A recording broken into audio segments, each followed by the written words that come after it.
Greetings to all. Greetings, greetings, greetings. Well,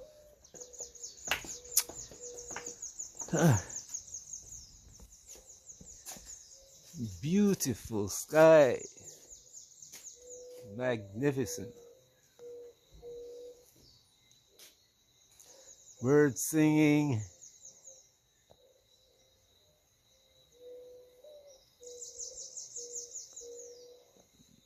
And clouds like that one. That I've often seen those.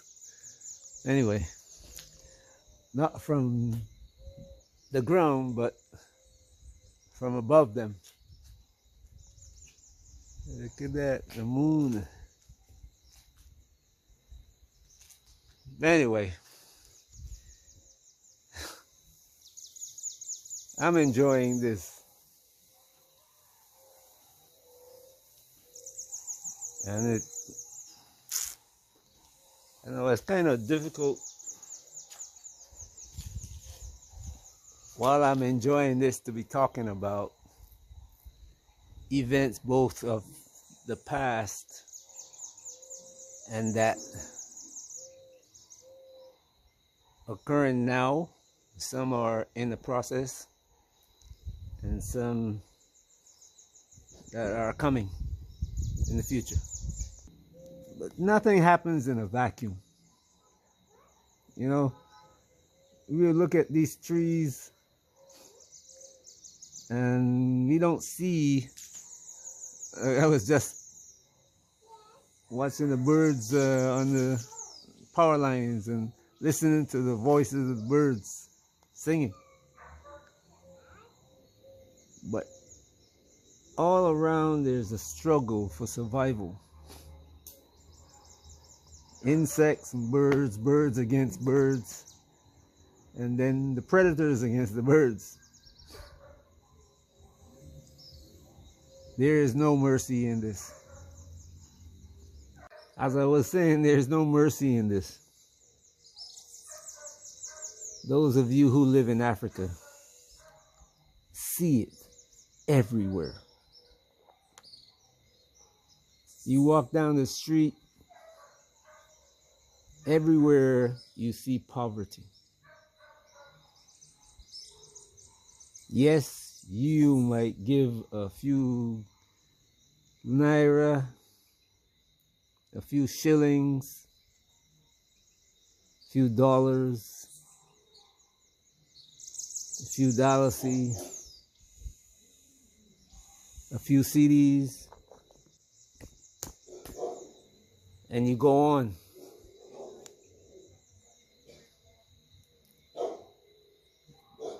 But when you leave the people who you give those few dollars to,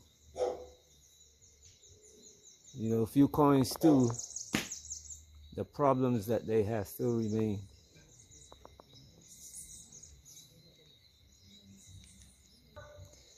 And the things that I look at in the earth in general, and in Africa particularly, is that Africans don't realize the power that they have.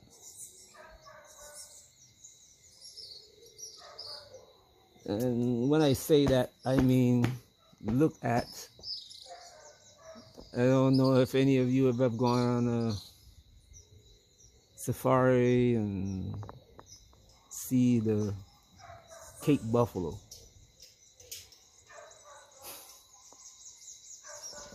A lion or a pride of lions will take down a Cape buffalo.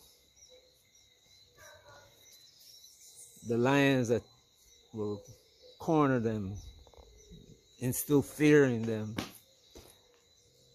and chase them, and they will run away. But occasionally Occasionally,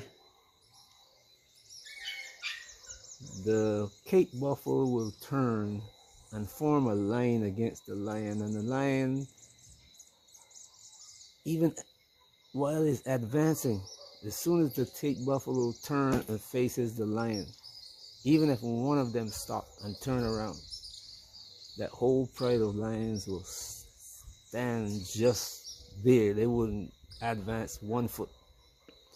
And when the other Cape buffaloes see the lion turn, the one turn, they all turn and slowly walk behind him to the position where he's standing.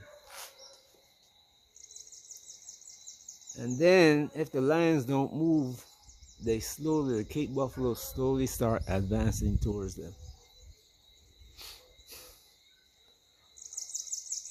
This is the position that the poor African is in.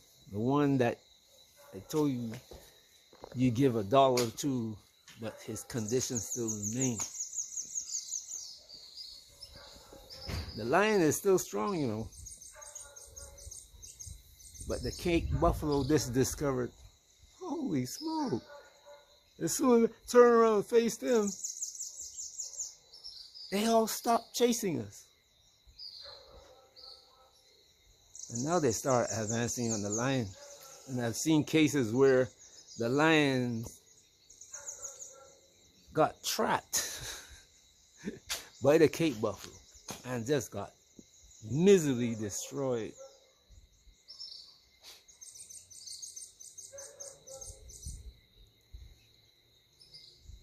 That 1% of Nigerians or Ghanaians or Gambians or people from Sierra Leone, Liberia, that is destroying their fellow Africans in the name of somebody else. They get the upper hand because the people fear. Let their fear overcome them. But the moment that they turn around and say, okay, you can kill me, but I'm going to stand up against you, like they did in Kenya.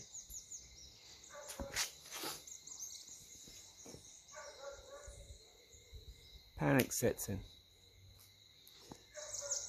I started all of this to say that all across Africa, sooner or later, those millions of Africans that ran like the Cape buffalo are going to turn around. And I've been telling people all the time, I said, look, warn those African leaders and the people who with money and say, look, y'all better leave while you can. But nothing happened. Slowly,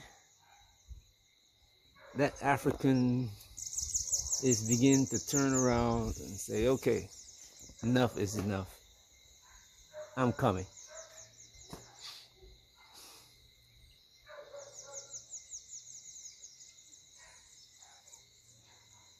So if you are diaspora, finding yourself in a position where Africans are now standing up and saying, hey, nothing to go so. What do you do then?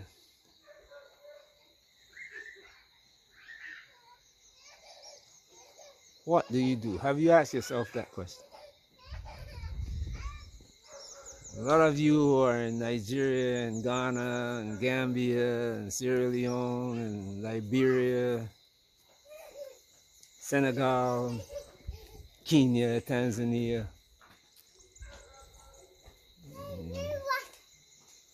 and you sit in your apartment and seeing the fight going on the street. I asked you what you do because eventually all the disruption you see is coming there.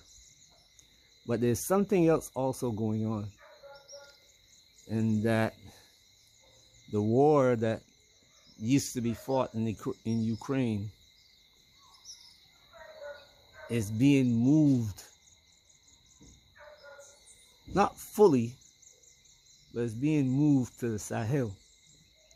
And people don't recognize why it's being moved. See, China is on the east coast of Africa. And the Arabs, Muslims are on the north. The Muslims are already compromised. Israel already got them. And the fear of Israel is already in their heart, so they can't do anything. And the funny thing is that they used to have Africans fight their wars. But now Africans can't fight to free them because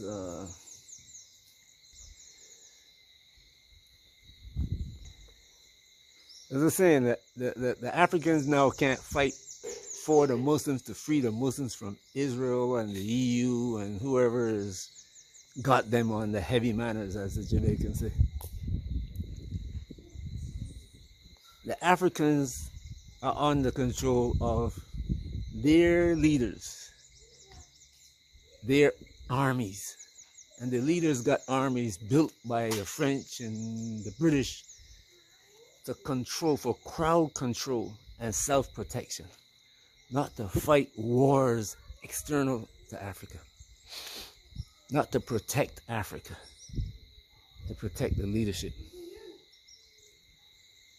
But when the African turns like the buffalo,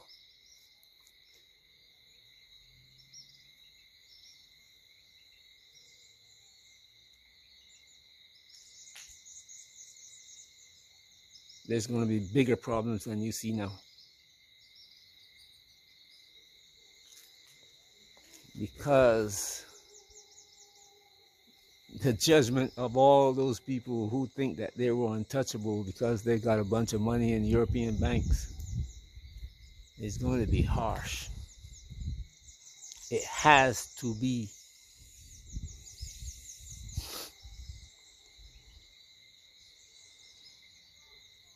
When the soil is poisoned, fire is the only thing that can burn those poisonous chemicals out of the soil. Only then can you rebuild the soil. If you leave the poisons in the soil and try to rebuild the soil, you still got poisoned soil. And the young Africans have to learn that lesson. You cannot rebuild the soil of Africa unless you burn off the poison.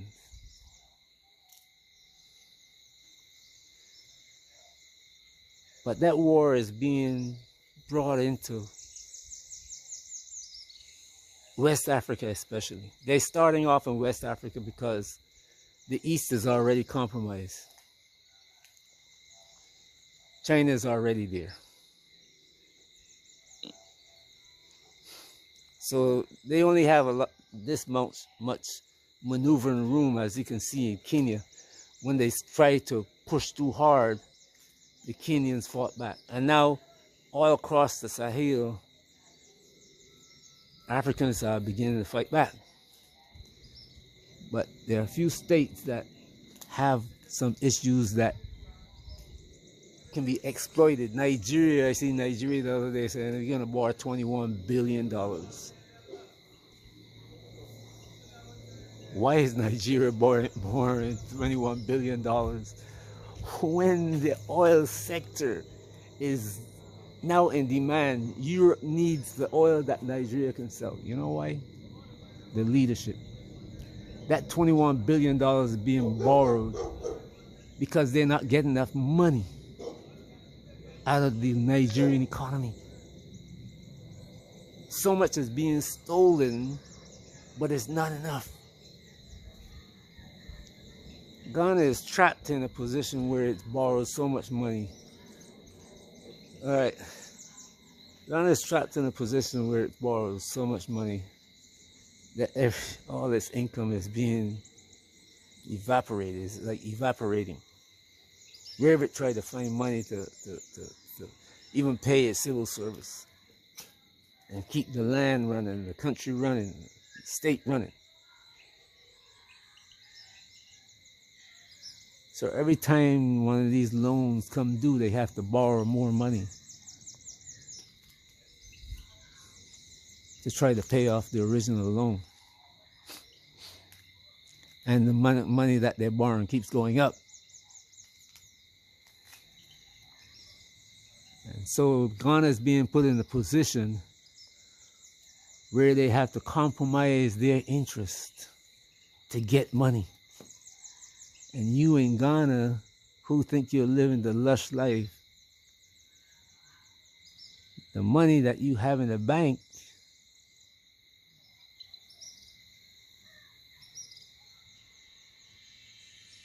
if you want to stay in Ghana, you're going to lose it. It's like those who are in Thailand now, thinking Thailand is the world and the rest of the world is garbage.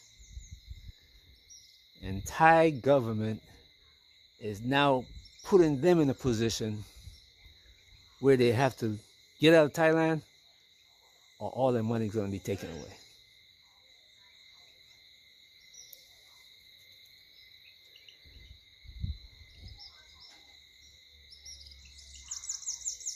There are problems coming.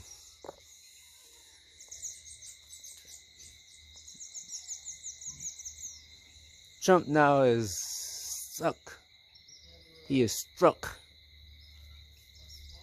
an arrow at BRICS. He's trying to kind of force them to turn away from China. Even India, who once was AUKUS and all that, because China, they felt like they could challenge China. Now have to run for cover behind China and Russia. All of this is coming at the world. You ever seen a man swimming? You know, he's swimming along and he's walking on the shoulders of the people who are in the water. And then all of a sudden the water just parted. The people just moved out of the way and the idiot can't swim. So now he's trying to grab anyone around him. That's what's happening to the Caucasian. That lion that was attacking the buffalo. When the buffalo turned to face him, got a problem.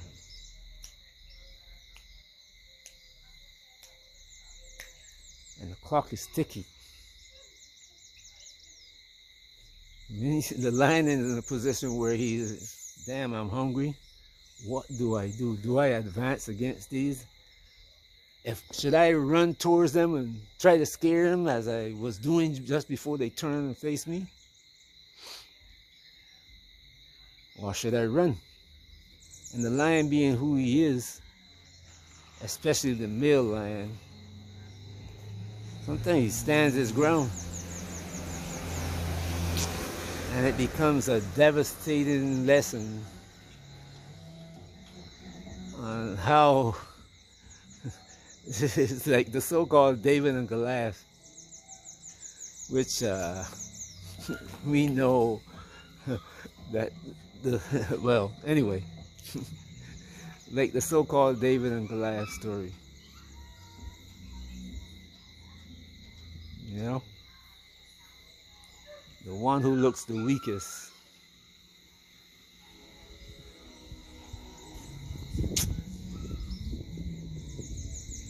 anyway. If you think things are bad now, they're going to get worse. So you got to come up with a plan. I hope you're already working on yours. I already gave you some suggestions. The things you're going to need now is food. And you're going to need enough that you can, the people around you, you can secure their support and protection. Because when they come to you with the issue and you show them how to fix it,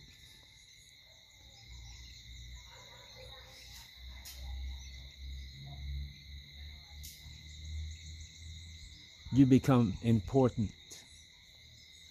Because the leaders in those countries can't fix the problem.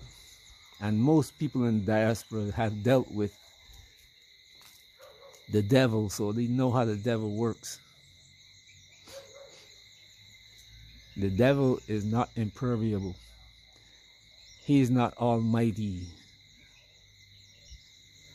Ask England, France, Germany, Spain, Portugal, hell, Rome, Greece. The only one of them that has stood is Persia. And if you believe your Bible, they told you Persia was destroyed, but you see, when you trust the devil with your education, that's what happens. But in the end, he is the only one who is standing up.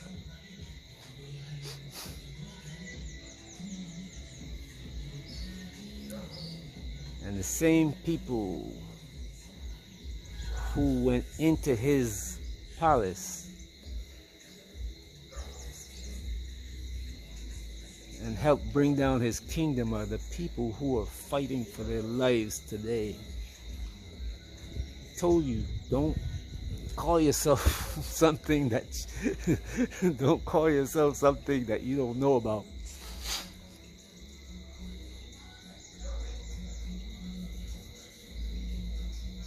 Running around telling the world, oh, the Puerto Ricans are Levi and this one is Judah. Okay. Have a great day wherever you are, but make sure that you're safe. Peace. Tell us, when they approach these stations, shoot them, and you'll defend us. I'm telling you the whole truth, you are a liar. You have lied. You will not protect me. All that you will protect, it is your interest. You will not protect me. I will be sacrificed in court before a judge, and I will be sentenced to prison. What happened to Katito? He was sung as a hero. But finally, the determination of the court came out. You are not justifiable to kill even a criminal. What are you supposed to do? If you are within the late positions of arrest, present that person before the court of law. I say no to police brutality. I say no more to killings. I can't kill my brother. I can't kill my sister. You are saying this because your children are not on the streets, right? You are saying this because your cousins are not on the streets. You are saying this because your brother or your sister is not on the street. You are saying this that they should be killed when they approach those stations where they are supposed to be protected, because there is nobody of your family who will be on those streets. I am very sorry, Kenyans.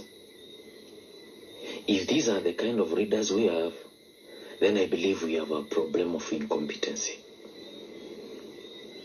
We are very sorry about that. How will I go back to my children and tell them their mother is normal, or their father is normal, or their cousin is normal? It's because they were shot dead demonstrating and asking the government to hear their cry. Kenyans, we love you. Every OCS and every OSPD and ever we are, I've seen people doing great work. Priests, if they approach our gates,